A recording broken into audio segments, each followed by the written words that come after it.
So thank you so much for taking the time today to be here with us and each other. It's Friday, February 16th at 10:30.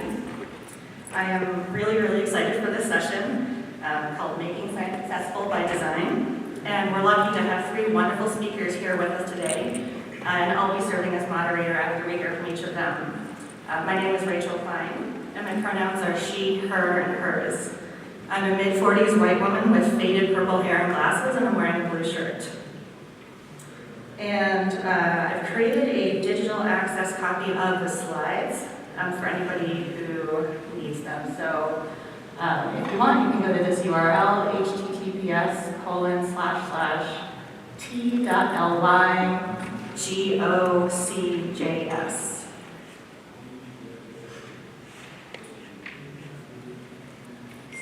Screenshot of that if you want.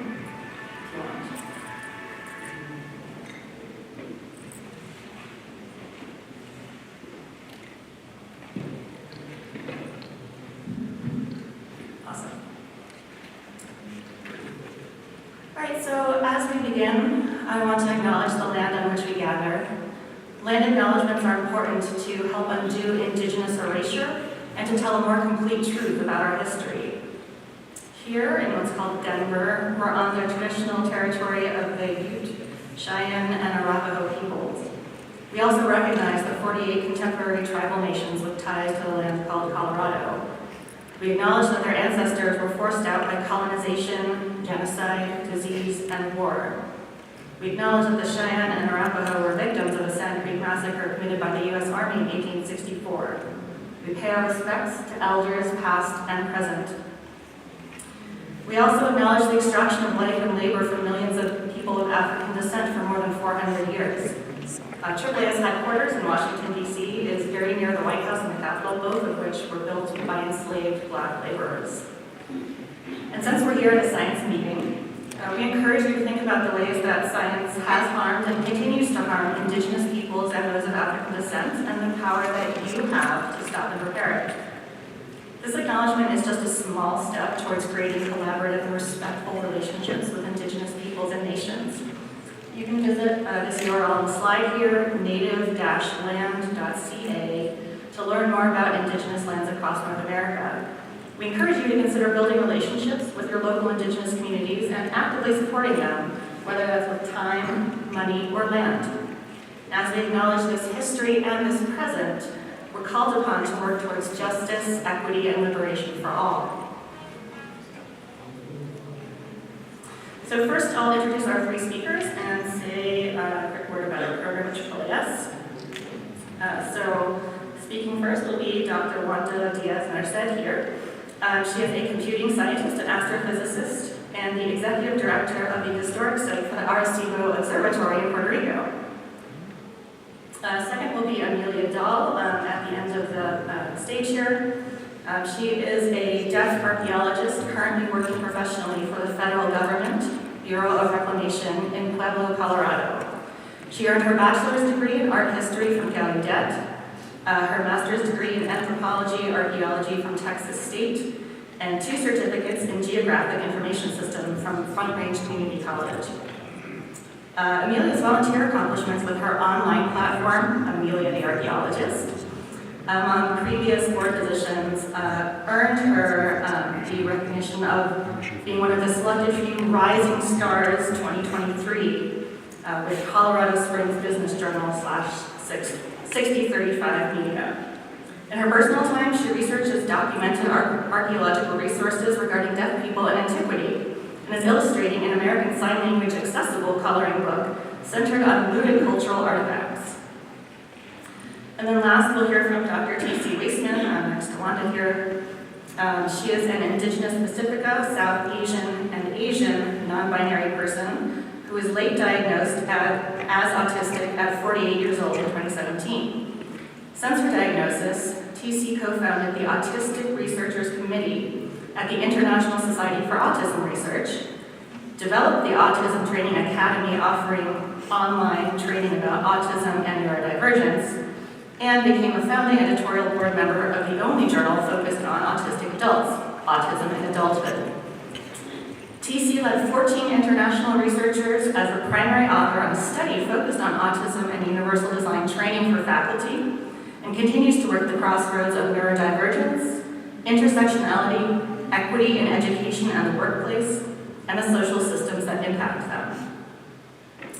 And as I said, my name is Rachel Klein. I'm an employee of AAAS. I work in the Dialogue on Science, Ethics, and Religion. Excuse me. So in 1995, AAAS established DOSER, Dialogue on Science, Ethics, and Religion, to foster dialogue between scientific and religious communities, recognizing, of course, that those communities often overlap. And so DOSER does this in a variety of ways. We have events and do engagement with faith communities, seminaries, and houses of worship. We host workshops for scientists on how to more inclusively engage with and learn from faith communities. I'm doing one tomorrow. We do public events like our December dialogues that we had just a couple months ago. And we also create a lot of resources, including videos, profiles of scientists, guides, etc., that highlight areas at this intersection of science, technology, and society. And DOSER, we really focus on bringing people together, creating space for dialogue and discussion, identifying shared values, recognizing that we won't always come to agreement, but hopefully we can increase trust, provide room for co-creation, and achieve understanding and respect. So just real quick, as I mentioned, all the DOSER events, you're at one now, yay!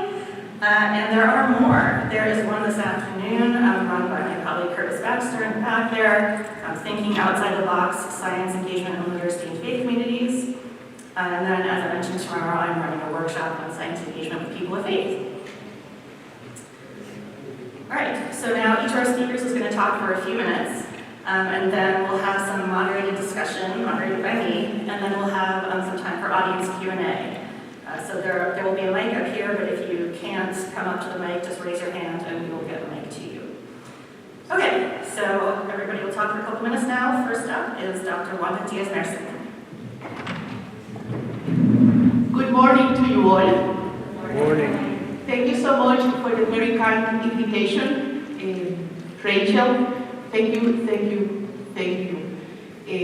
To the speakers for allowing me to participate in this conversation, in this dialogue. I will do my best to do a very good contribution, or at least a good contribution, not to disappoint you all. And mainly to you all for coming to support this conversation. DOSER and the AAAS have established that dialogue celebrating diversity is the ultimate path in order to achieve a science based on equity and, I will say, also equality. That is the ultimate path. I will today begin talking about attention and why attention. Attention is often used to describe a network, a neurophysical network, I will say, that acts to filter out irrelevant information bombarding the senses. Attention drives performance and automaticity in skilled performance. It also has two stages, which is the stimuli, the response, and that is linked to the decisions we take based on attention. Also, we all humans are always experiencing, monitoring, and exploring information on daily basis. We are doing that from different modalities of attention, and not only from different modalities of attention, but also linked to different ways in which we combine our attention modalities. With that, what I'm saying is that we are always involved, all humans, regardless what we do. Either walking on the street, either sitting in here, analyzing data, working in our gardens, regardless our profession. We are always involved in a perceptual judgment that is mapped. Sorry if I raise my voice too much. Sometimes I get too excited, so you may low me down a little bit. Thank you. So it's mapped, it involved a complex mapping of sensory signals. So why am I saying all this? Because all of us scientists, we have achieved great advancements in the quality and resolution of the data we analyze. We have achieved great advancements on the computing power, the algorithms that we have created to analyze the information. It's great achievements that have impacted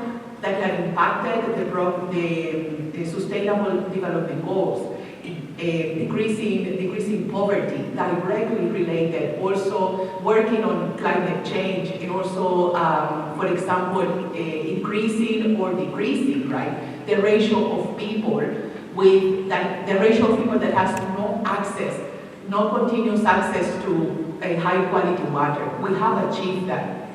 And we do have achieved that, and even though we know that there are sensorial modalities that can help in the science and produce better science, the use of other sensorial modalities to analyze the science, it hasn't progressed that much. It lacks the credibility and reliability that the visual digital technologies possess without having any perceptual experiments applied to data analysis, to simulation of data analysis in the sciences. For example, sound is multidimensional. I use sound to analyze my data, but it's not because I didn't do experiments. I did experiments and I evidence that the use of audio increases the sensitivity of the traditional astrophysicists to event-seeing information that by nature will be blind to the human eye. Sound, and I'm going to talk about sound, but I refer to all multisensorial perception, like haptics, of which, if you correct me, there is not much. Sound is multidimensional.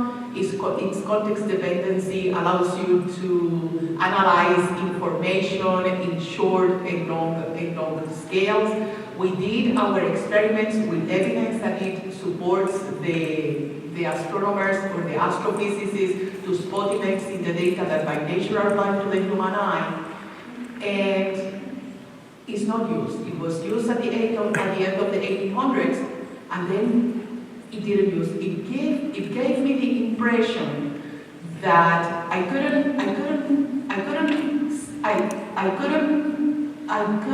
it is very hard to say it, the notion that our science, just focusing on the modalities being used by the people that were performing the science at that moment, that our science just in a natural way evolved, and as that people were progressing in the science, for the same reasons they were progressing, I was left out of performing the science. And also a little bit, it brought me the idea that perhaps my sensorial modalities were not needed in the science. Are you following me? Okay. So,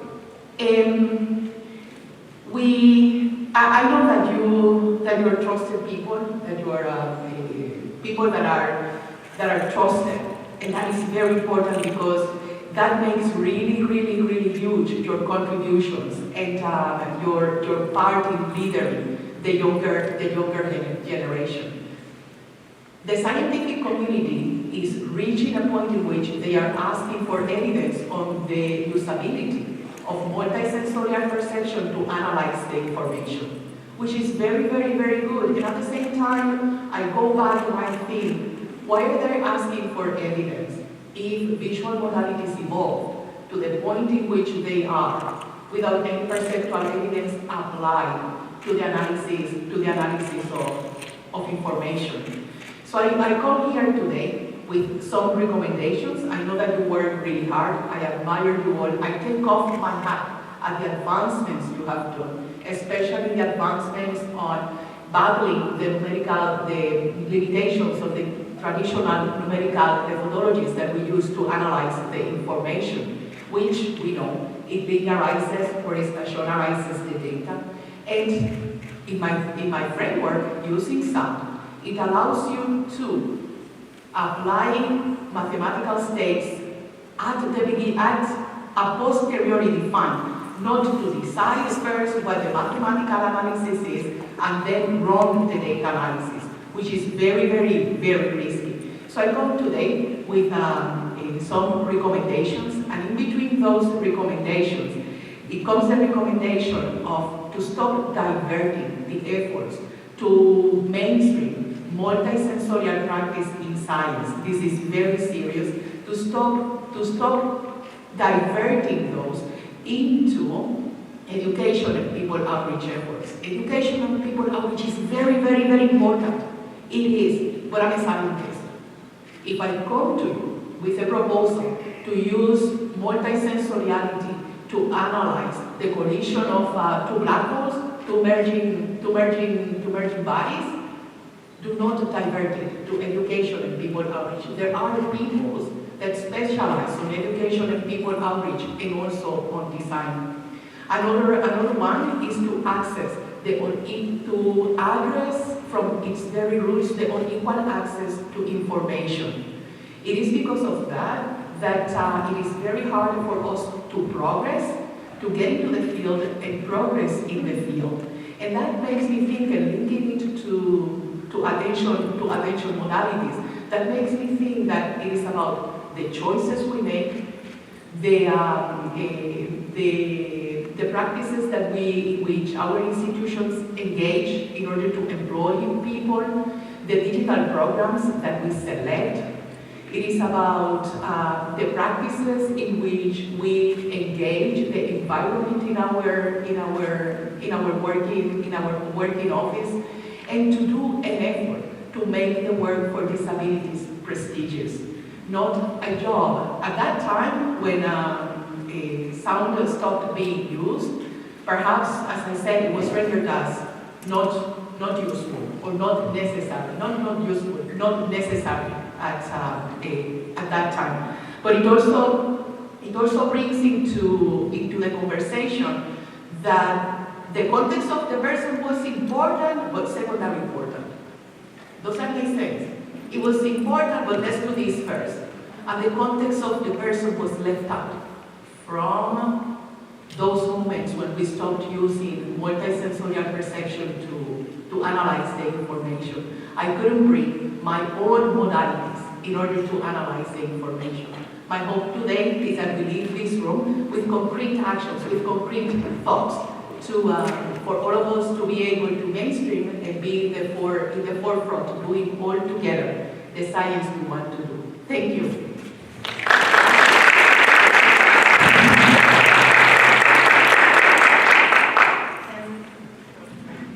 Next we have Amelia Dahl. Okay, great. Perfect, it's working. So my name is Amelia Dahl, and my sign name is like this.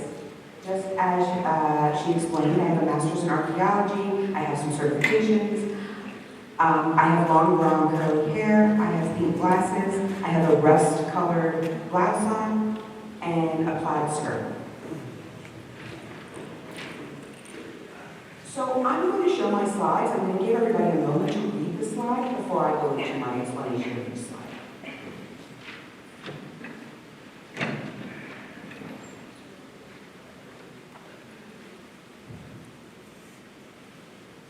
So what exactly is accessibility awareness? You know, educating other people, other peers to ensure that other people have accessibility for all different professions. But it's also an investment. You know, having a feasible archaeology program is not just saying, oh, we have disabled archaeologists. No, everybody actually is inclusive with a statement like that. You know, there's a lot of lacking in the profession of people with disabilities. So, for the first one, in the professional field, access equivalent to experience isn't really there. You know, if you have a disabled archaeologist, you need to make sure that they're having the opportunities to be involved in fieldwork, in discussions, and bringing in all of those diversity benefits within it, instead of just saying, oh, look, it's a disabled profession, because it's not that. You You know, and as deaf people, we have proved that we have much better peripheral vision. We have better eyesight of looking and noticing things. And it's really a benefit to the fieldwork. Well, okay, so for example, it was recognized culturally. I recognize cultural things much better than my coworkers. And that's really a benefit, having deaf employees doing the work that I'm doing. The third one is talking about context and accommodation in all contexts.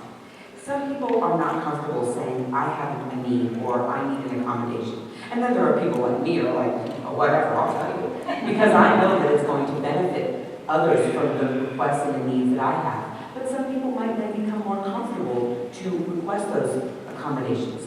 But the point is to always make sure that those accommodations are available and requested when needed.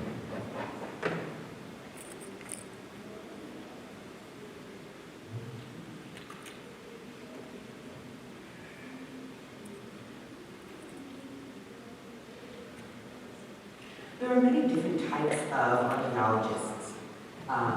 There are cultural resource managements, there are field technicians, there are federal preservation officers that are people with disabilities.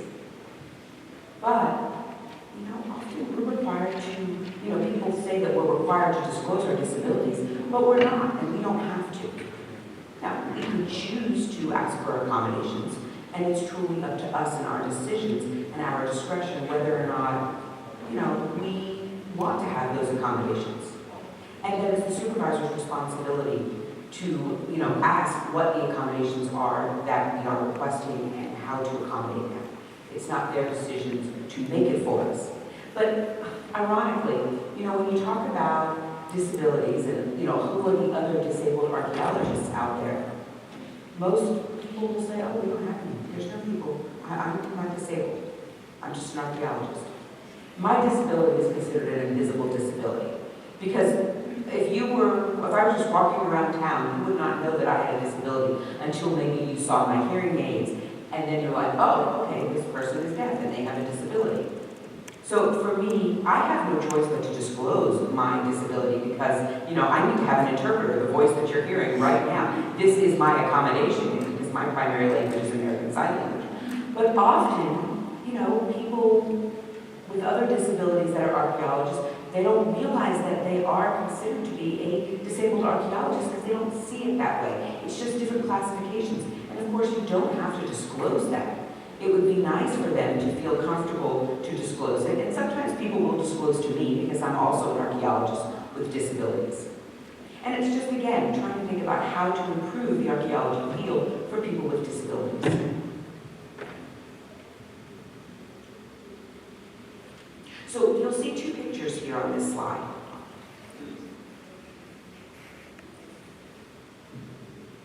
They're up and down, and on the first picture is a group of people standing around in a horseshoe shape, and then the second one is a group of people sitting around. That first picture, if you look in there, you see pink shorts and a colored backpack, and then there's other people that are standing to my left and right, and then there's one student that's standing kind of in front of me, and I'm watching them. And then in the last picture, I'm the one in there signing with a group of people all hovered around me. And these two pictures give you an example of the inequities that are happening in archaeology. So this first picture is not a professional ASL interpreter standing there working for me, because they didn't have any in my field school, which honestly, that was on me. I was like, do I really need to request an interpreter? I was in field school, there wasn't a lot of money, and I thought, I'll be okay. This was 2010, 2011. And I was not as confident in my deaf identity in 2011 as I am now. Back then, I was like, I don't need an interpreter. And I didn't realize that, you know, field school was going to have a lot of discussion, a lot of lecture, a lot of group work that I didn't anticipate, and I should have had an interpreter. As luck would have it, the woman that is standing to my right happened to have been my roommate, and she already knew some sign, which was so amazing. And she was willing to interpret for me during field work. Is that ethical? Is that appropriate? No, she's not professional.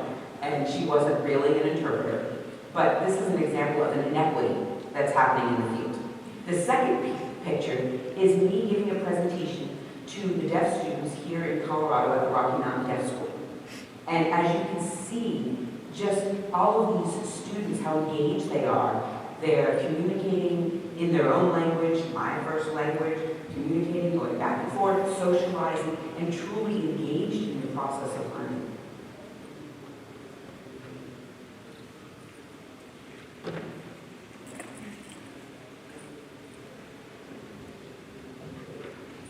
So a really important emphasis. Accessibility is not a one-size-fits-all. Making an assumption that just because I'm deaf and somebody else is deaf, we have the same accessibility needs is not appropriate. So there are a lot of deaf people. There are deaf people that are oral and don't know any American Sign Language whatsoever. There's somebody like me who utilizes ASL, and I'm not oral. So our accessibility needs would not be the same. Their accessibility needs would be CART or captioning, like you have two CART writers sitting here behind the interpreters. That's their accessibility needs. My accessibility need is an ASL interpreter. They are not the same, even though technically our disability is the same. We are deaf. So I want to emphasize how important it is. Don't assume. Always ask. You know, with compliance, you want to make sure that the compliance that you're providing is sustainable in all different environments. Information, field work, etc. It's all just important to have that sustainable, accessible environment.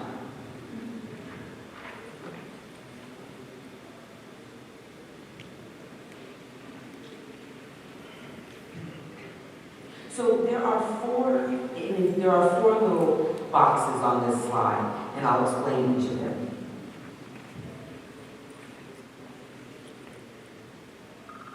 So, benefits of an inclusive practice. There are advantages of utilizing this, of course. Making sure the accurate communication style, making sure that the pace of the instruction is, works with the profession, with the groups. All of that is really important. With fieldwork training, whether it's bilingual, trilingual, quadlingual, however many lingual is necessary, archaeologists can provide fieldwork instruction through direct communication. For example, if I am working with a deaf archaeologist, we would have easy communication because we speak the same language. We're utilizing the same language. We can have effective communication by explaining the process to one another. The next one would be media communication. For example, as a disabled archaeologist, I have the knowledge to discuss certain subjects that I have experience with, things that I have done, such as media relations or social media types of things, things that are necessary for social media, things that are necessary for a website. I have that knowledge, and I can benefit others. And other people that might be giving a presentation about that, they wouldn't have the benefit of the knowledge that I have unless they actually had personal direct experience with that particular topic and its relationship to making things accessible for people with disabilities. Can provide one-on-one or group insight. Actually, that's way to better the profession. If you think, that's not necessary, you think archaeology is inclusive. Well, not always. And then the last one, of course, is attitude instructions. Recognizing the privilege that for archaeologists that are not disabled compared to those that do have disabilities, as well as the archaeologists that are disabled, they are an underrepresented group. So, there are not a lot of deaf archaeologists, but there are a lot of disabled archaeologists. So there's a hierarchy within that whole group also. So as, there's only a few of us. I'm going to say there's less than 10 deaf archaeologists. And so you have to recognize that privilege for other people as well. So me as a deaf archaeologist compared to a hearing disabled archaeologist, we are not on the same equitable plane. And so they, a hearing disabled archaeologist still has more privilege than I do as a deaf disabled archaeologist.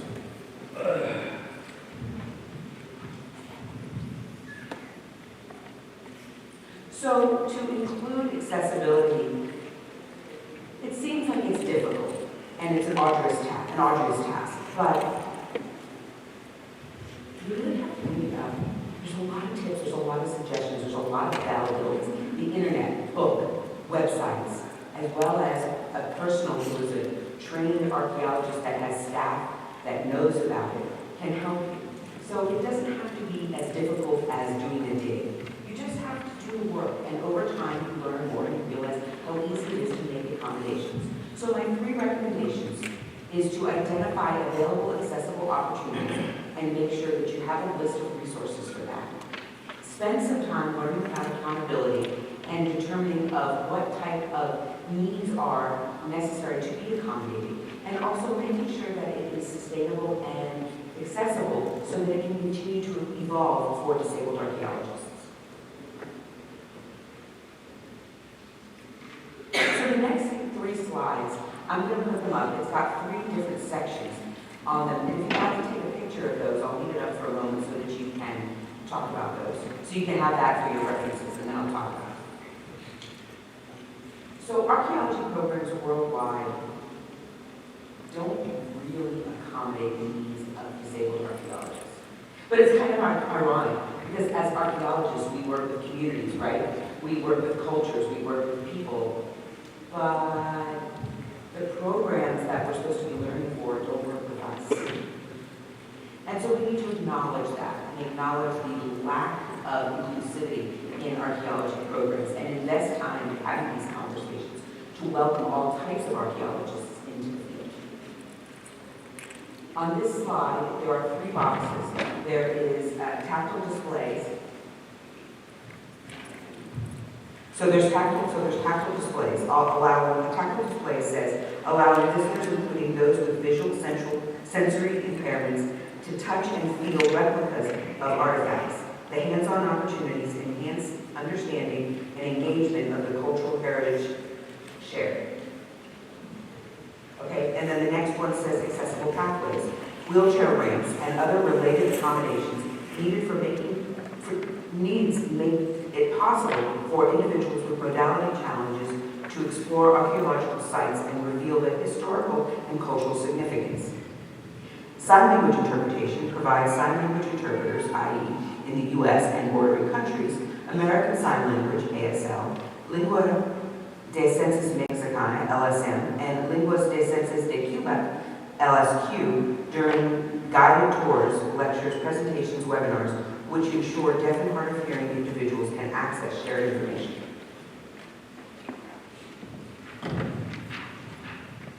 And then again, you can take a picture here. Here are 3 more sections that the interpreter will read for you. Audio descriptions. Include audio descriptions for exhibits, artifacts, and all other related subjects. Provide additional context for visitors with visual impairments, which can be accessed through smartphones, apps, or audio guides such as QR codes. The next box is multisensory experiences. Incorporating sounds, visual sense, tactile materials into archaeological exhibits provide a more immersive experience for all visitors. And the final on this slide, accessible online media. Organizations, parks, and tours offering accessible websites, mobile apps allowing people with disabilities to access research findings, virtual tours, and educational materials online.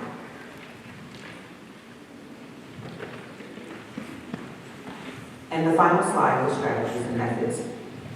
One box indicating collaborative efforts, working with disabled peoples to develop accessible programs, exhibitions, educational materials can lead to more meaningful and informed archaeological experiences. And the final box, interpretive programs. Offer interpretive programs with the design of providing visitors with specific needs, readily available guided tours with sign language interpreters, either in person or virtual, ready-made videos. So the bottom line in this whole presentation is consistency is key. It takes time to get to certain goals, to improve, to understand the difference of all people with disabilities, understanding our needs, understanding the difference between latent disabled people and people that were born disabled. I mean, I was born disabled, or in my sense, I was born deaf. Some people might have become disabled in their 20s or their 30s. We don't have the same needs. We don't have the same experiences. We haven't navigated life the same way. Their needs and mine will be completely different. And just understanding that and making sure that you make improvements for that. Doing outreach, doing networking, getting reference lists so you're ready to meet the needs of anybody that comes into it. It's not just saying, oh, I've got this one person and they know everything. You need a group of people. It takes a community to find everything to fit the community. Being transparent and having transparent communication will help to develop practices from those of us who have disabilities. You know, I have lots of resources that I can give to anybody, and I'd be happy to work with them to make sure that they can make things accessible for my needs and for others, whether it's research, webinars, etc. Just, again, make sure that whatever you do is sustainable and it is consistent. And that's the key. That's the most important thing. Yay! Okay. Do you have any questions? Of course, we'll hold all the questions to the end. But thank you.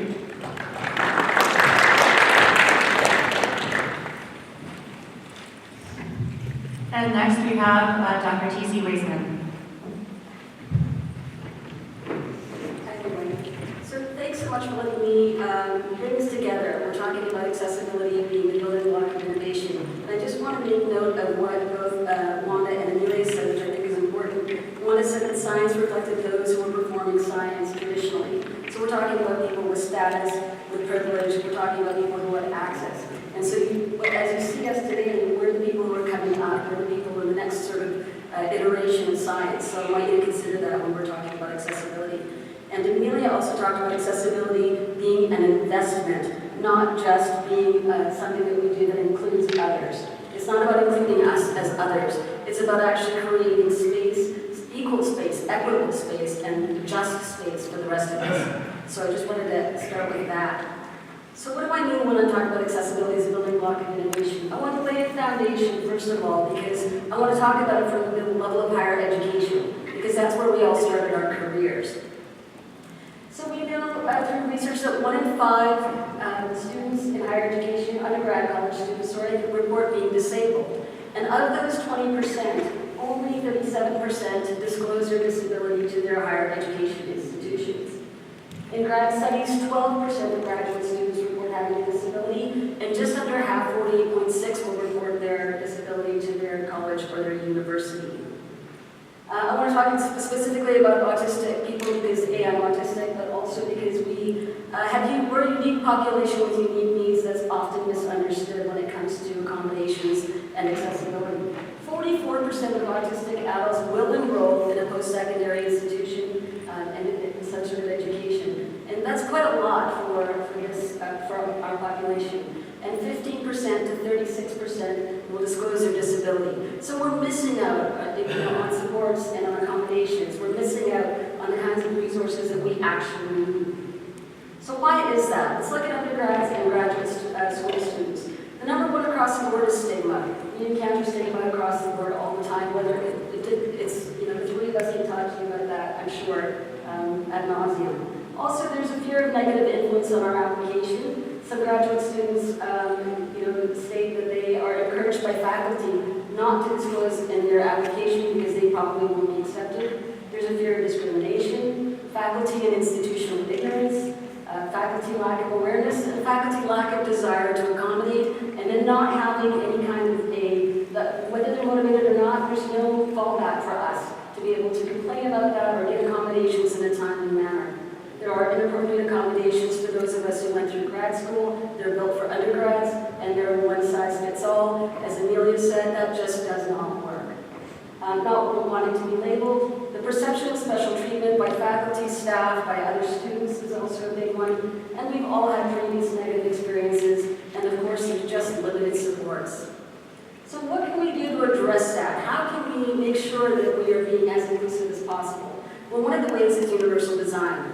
Universal design came out of architecture and started in the physical world, that it's moved on into teaching and learning. And what is universal design? So UD is the design of environment so that it can be accessed, understood, and that it can be used to the greatest extent possible by as many people as possible, regardless of your age, ability, or disability. There are 7 principles of universal design, and both Amelia and Wanda have already shown you these principles at play. Very simple. It should be equitable in its use. It has to be flexible. So we're talking about not just spaces and physical spaces, we're also talking about things like, your syllabus, the way that your classroom works, all of this, right? It's got to be flexible. It has to be simple and intuitive. The information has to be perceptible, regardless of your education level. There has to be tolerance for errors, so minimizing hazards and misunderstandings. And low physical effort is required. And of course, it has to be size and space appropriate for use. Thinking about those of us, the four of us up here, when you're designing something, it has to fit all of us in education. Here are some examples. These are pictures of physical spaces that were architecturally designed so that it could benefit the most amount of people. You can see that it's basically very flat, so you can access it whether you're in a wheelchair or whether you're walking. Lots of lighting, lots of space, very, very safe. There are wheelchair ramps, but there are also stairs, and they're made to be, what we found out in architecture actually after World War II, is that when you design for the most amount of people, it can be accessible, but it can also be aesthetically pleasing. And I put a picture in there of a curb cut, because on the very left of the screen, because there was research that came out of Florida in 2022 that looked at curb cuts, and they came up with a curb cut effect. Even though curb cuts were designed for those maybe in wheelchairs or using canes, the majority of users, in fact, the majority to the percentage, I think it was over 85%, were non-disabled people. They were able-bodied people, so using strollers or skateboards or dollies. So when we design for those of us who need it, all of us benefit. Here is principles in action in a syllabus. On the left, you see a very text-heavy syllabus. The font is not dyslexic-friendly, for example, and that's fine for some learners, but it's not fine for all of us. And on the right, you see beauty design principles at play. So yes, there's text, but there's also visual orientation for the text. And on the bottom, you'll see the resources, so you can access it by listening to what the syllabus is. You can see videos of it. So it's trying to be as accessible as possible to as many people as possible. So what does that mean in terms of teaching and learning? Well, what we've got to do is we've got to stimulate interest and motivation for learning for our students by giving multiple options for engagement. We have to present information and content in different ways, not just your tried and true two-dimensional written format. And we have to differentiate ways that students can express what they know. Again, not just flat exams, for example. And why is it important in science, in education, and across all our fields? Because we already exist. We're sitting here, you're seeing us live. We're neurodivergent, we're intersectional, we have multiple disabilities. We're already here in science, and our voice matters. We know that representation is important when we're doing our research. We know diversity is important in research study. It's also important when we're trying to attract the brightest minds of tomorrow. And for justice, it's incumbent upon us to address the inequities in science that create and uphold barriers while benefiting others. So I just want to leave you with a quote by Judith Heumann, who is a disability activist. She is credited by saying there are only two kinds of people in the world, people with a disability and people yet to have a disability. So I really urge you to keep innovating your labs, your classrooms, and your institutions, because the innovations that we create today may serve you tomorrow. Thank you.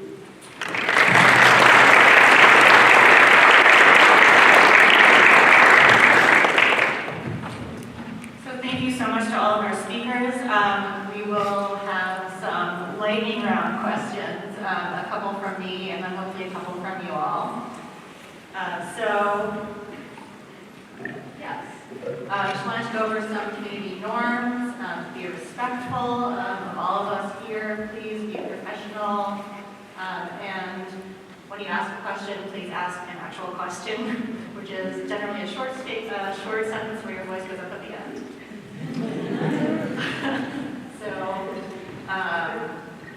Okay. So I think I'll ask the first question here, and so this is for all of our speakers.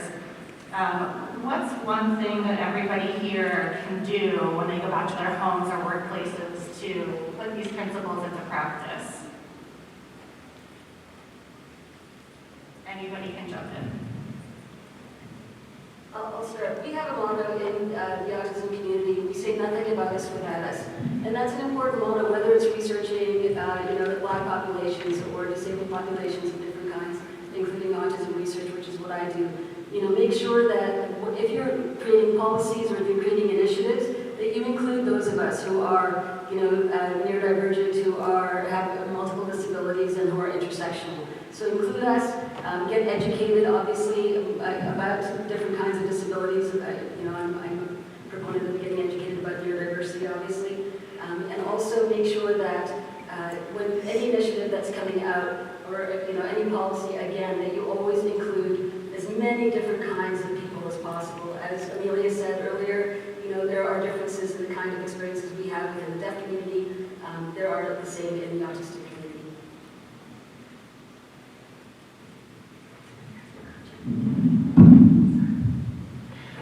I will say to bring everyone into the conversation. That was the question, right? To bring everyone into the conversation and to take action. I will encourage you to consider or to anchor that giving a magnifier or adding subtitles to a script is not enough. I'm supporting what Jesse said. You need to bring us into the conversation and go beyond that, considering sometimes there are combinations of things, combination of modalities that may hinder cognitively the learning or the performance of the person that is performing the research. Bringing us into the conversation will not only make us feel that we are welcomed, but also it will increase the chances of better learning and better discoveries in science.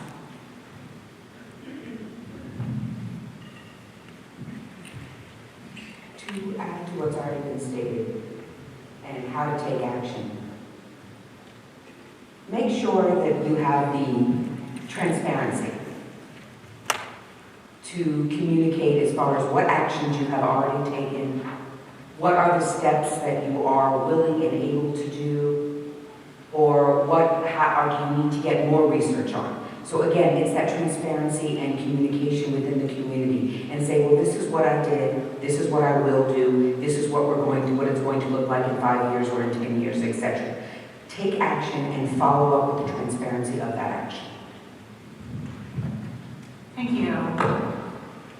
And I think I just want to make a comment and ask our speakers if they have anything additional to add on the idea that people who don't identify as disabled or who don't have a disability can still benefit from measures designed to increase accessibility in science.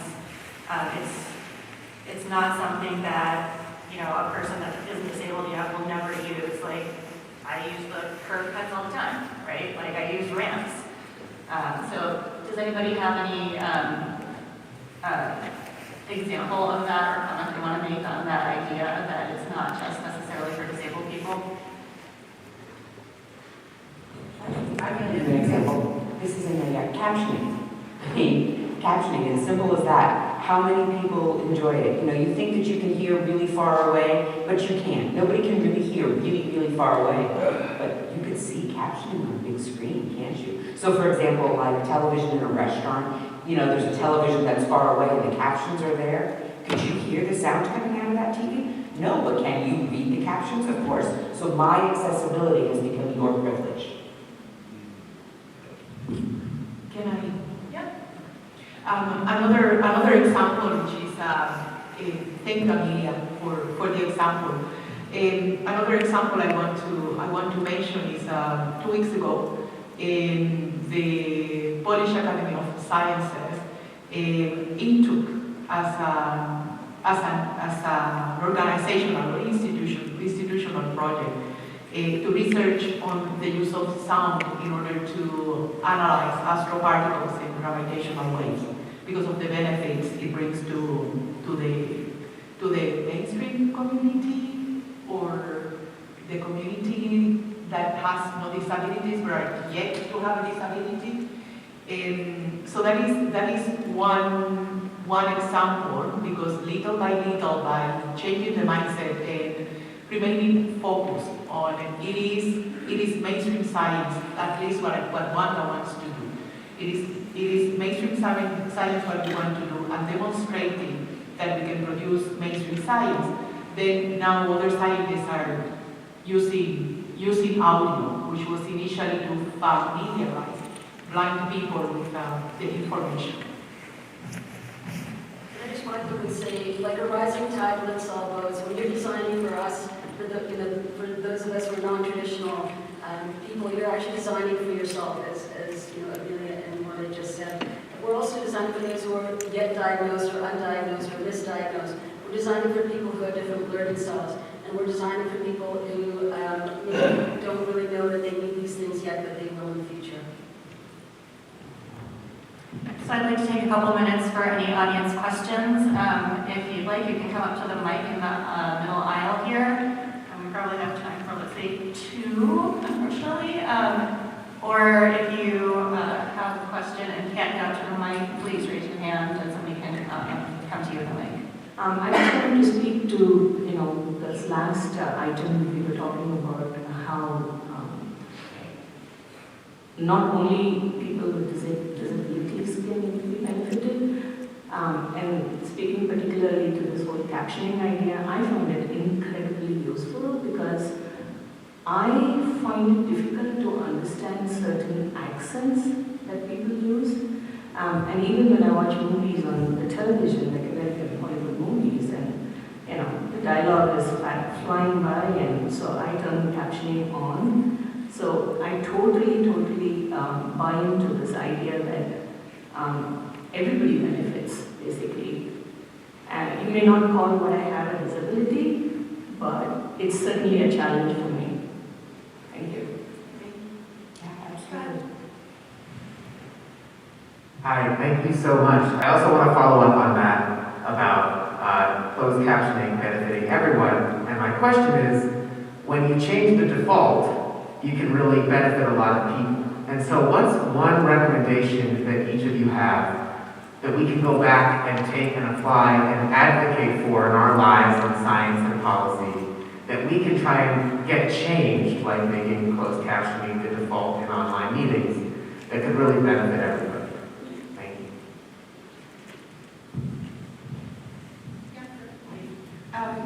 You're talking about policy and doing it by design from the very, very, very beginning.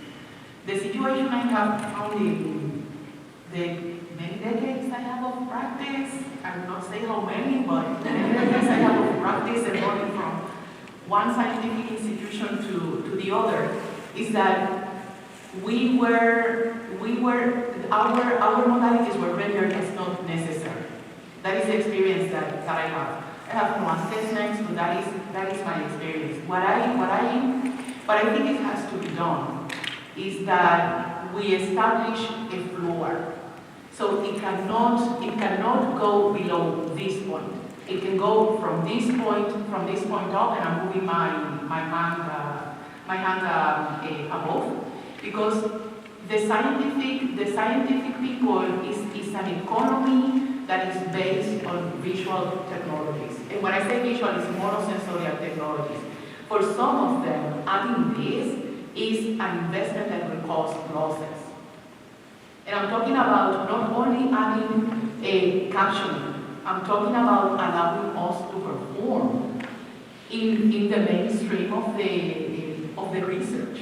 That is what we want to achieve. That the peoples with disabilities can progress and can achieve the same ranks all of you have achieved.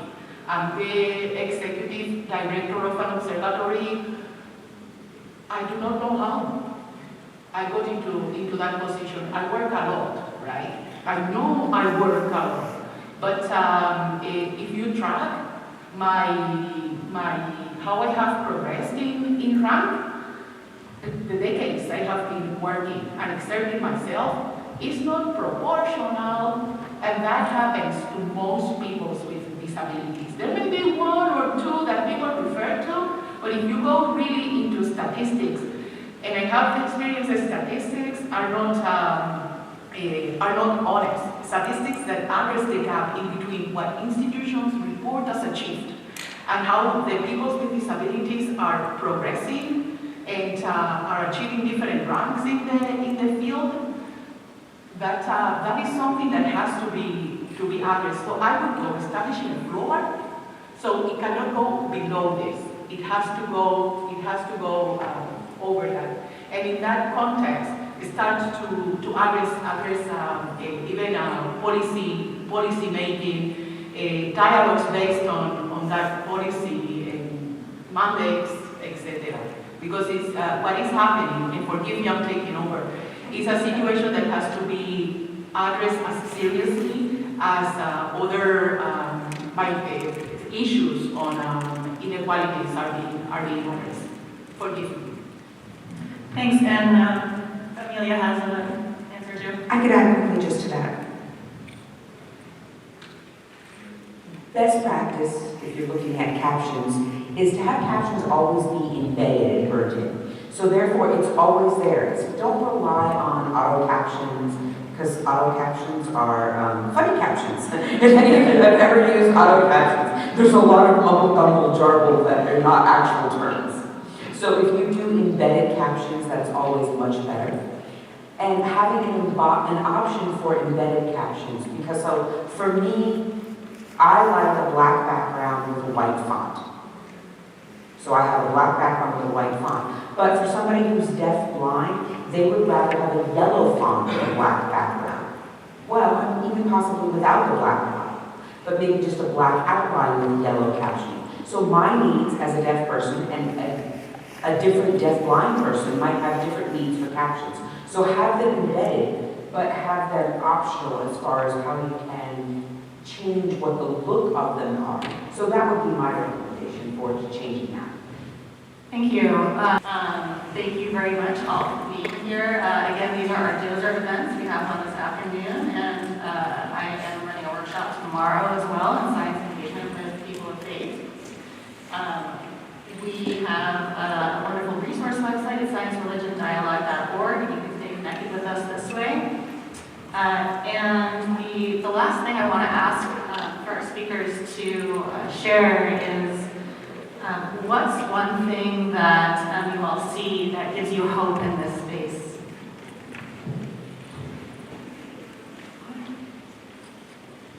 What do I see that gives me hope? Yes. This, that there is an awareness right now that the mindset of the population has been changing, and also the mindset of people have been changing. Things right now are lots less based on what we think is possible versus what we think is impossible. For example, that a person with disabilities may be able to go to the moon. Now we have an astronaut, John McFall. If you didn't know about him, he's an astronaut. And I'm really happy that is happening in the European Space Agency. So that gives me a lot of hope, that awareness, and the ability that we have these dialogues is very, very important, because it is actual proof of our inclination, our going to address these subjects on daily basis. Yes, same thing, hope and the fact that there's a desire to be educated and there's a desire to make a difference. So thank you so much for being here, because you're the ones who are going to take us forward.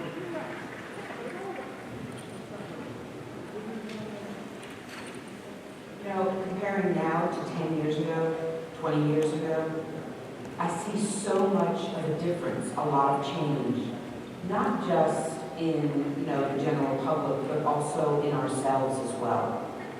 As ourselves as disabled people, we are more confident. We are more willing to disclose. We're more willing to say, hey, I need this, or I need that, or this isn't right. We just have a lot more confidence in ourselves than we have in the last 2 to 3 decades. And so I think that is really pushing for change for improvements going forward. So in 20 years, I think things are going to be even more different than they were now compared to 20 years ago. Thank you so much. Let's all give a big hand to all of us.